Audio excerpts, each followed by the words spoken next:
let's make some cookies. So you're going to need regular all-purpose flour, white granulated sugar, some oats, just regular old-fashioned oats, not like quick oats or anything. Actually, quick oats might work. You know, do you. Some brown sugar, some salt, some ground cinnamon, some baking powder, some vanilla extract, fancy or cheap. We have cheap. And some chocolate chips of any variety. We're just using semi-sweet chocolate chips.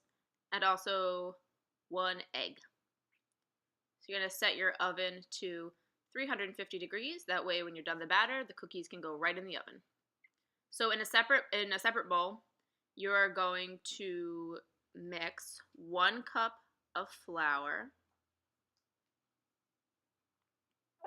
Oh, if I can get it out of the container. Why is this so difficult for me right now? What is happening? All I'm doing is scooping flour. All right, so 1 cup of flour. What's next? Why am I so slow? Okay, now the oats. Half a cup of your oats.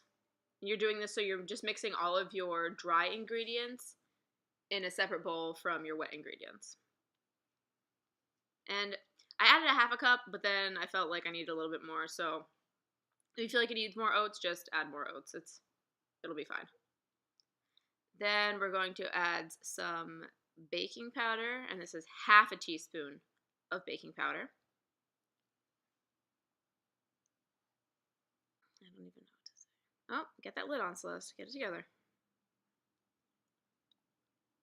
You're going to add your cinnamon, and this is a 1/4 teaspoon of cinnamon. Again, you could add a little bit more if you like things really cinnamony. Cinnamony? That's a word. Like I added a little bit more because we like cinnamon. And then next should be salt. Look at that. And you're going to add a 1/4 teaspoon of salt. So that's all of your dry ingredients. The sugar is obviously going to go in with the butter. So when you have everything in this bowl, you're going to just whisk it together like that. Oh, look at that. And you want to make sure everything is really well incorporated. It was really hard to, mix and hold the phone with my other hand. So we're going to stop that in a second. But you're going to mix until everything is really well incorporated and looks something like that. All right, so then we have our butter. That is 1 stick of butter, so 8 tablespoons. And then you're going to add your white sugar, which is a 1/4 cup of white sugar, and then a half a cup of brown sugar. And you're going to mix that together, cream the butter and the sugar together. Maybe plug in your mixer, which is what I'm doing now. And yeah, you're going to mix that together until the butter and the sugar come together. Like that. Look at that. Then you're going to add your egg and also the vanilla, which I didn't show because I forgot. And there it is. All right, so now you're going to add your dry mixture in thirds. So obviously that's the first third. And then you're going to get that very well mixed into the batter. Don't overmix it, just mix it until everything is very well combined. Nothing fancy. There we go. And that's going to be your second third approximately. It doesn't have to be exactly a third, but you just don't want to add all the dry ingredients at one time. So mix that together. You're also probably going to have to scrape down the sides, which is going to happen right here. And there you go. Just because, all the dry ingredients that you're putting in, a lot, like the flour will kick up onto the side, so you obviously don't want a big lump of flour in a cookie. And then you're just adding the rest of that dry mixture. And again, incorporate that into the batter in your mixer. You obviously don't have to use a stand mixer. You could use like a regular hand mixer. You could literally just hand mix everything together. It'd just take a little bit longer.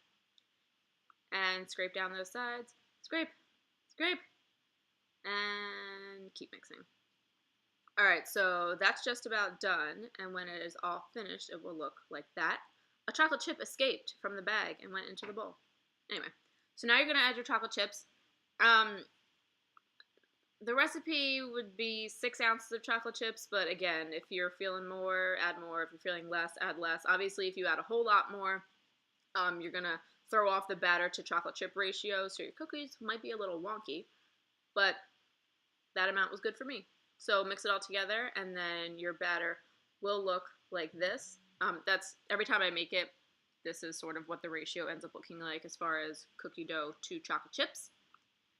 Then you're going to take your pan with parchment paper, and if you have a cookie scoop like I do, because I'm crazy and everything needs to be uniform, you're going to start scooping out your cookies. I'm pretty sure I got 12 onto a sheet.